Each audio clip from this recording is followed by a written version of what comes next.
In this video, I'm going to demonstrate the Weight Embedded Barcode Parser and label printing scale. So we're using Detecto, which is configured to print weight embedded barcodes. To demonstrate this, I'm going to put some weight on the scale, pull up, let's say, item, I don't know, 25 plu, and that would be this item. And go ahead and print the label. So this would be our first label. And let's go ahead and take this off, go back to 0, put a different weight, and let's try item number 16, plu. All right, so we have our two bar labels, and I will make it a point of then sending these labels to you so that you can follow my instructions exactly. Apologies for that. All right, so here's a label number 1, Veneta Salami. And here's a label number 2, Tortellini. And they are weight embedded, so this is 0.64, and you can see that 64 is in the barcode, and this is 1.20, and you know it's also right there in the barcode. So now let's turn on Clover, like so, and let me quickly show you that I have Weight Embedded Barcode Parser installed, and my configuration is complete.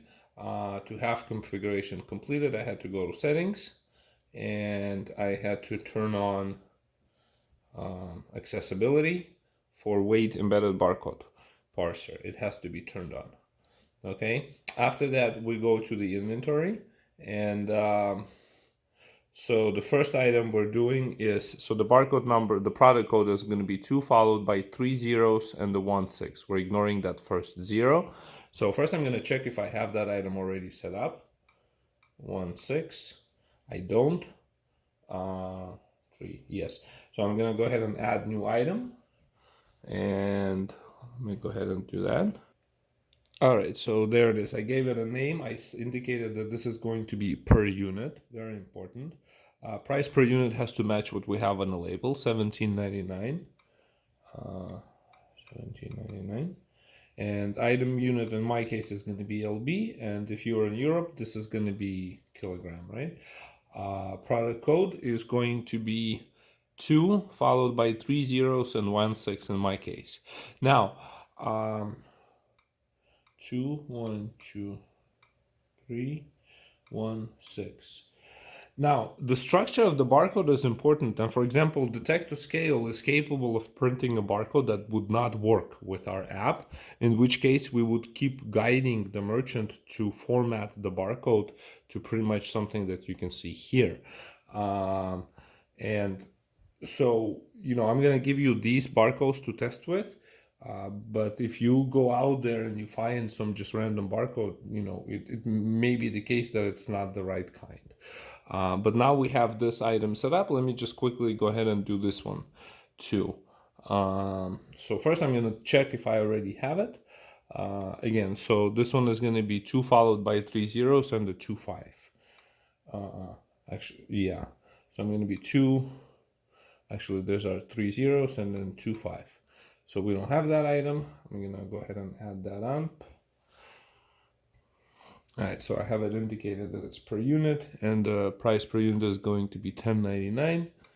$10.99. That will be your kilograms, depending on where you are. And my product code is going to be 2 followed by 3 zeros, 2 5. Yeah. All right, so now I have both of these items set up on my inventory app, and I'm ready to go to my register. And I'm going to scan this one first. So there it is, 21.59, that matches. And it's 1.2 pounds, and there it is, 1.2 pounds. And I'm going to go ahead and scan this one. And this one is Tortellini, 0.64 and 703. Yep. So there you go. We got good scans, good matches, and I'm gonna go ahead and take a picture of these barcodes and send it along with this video.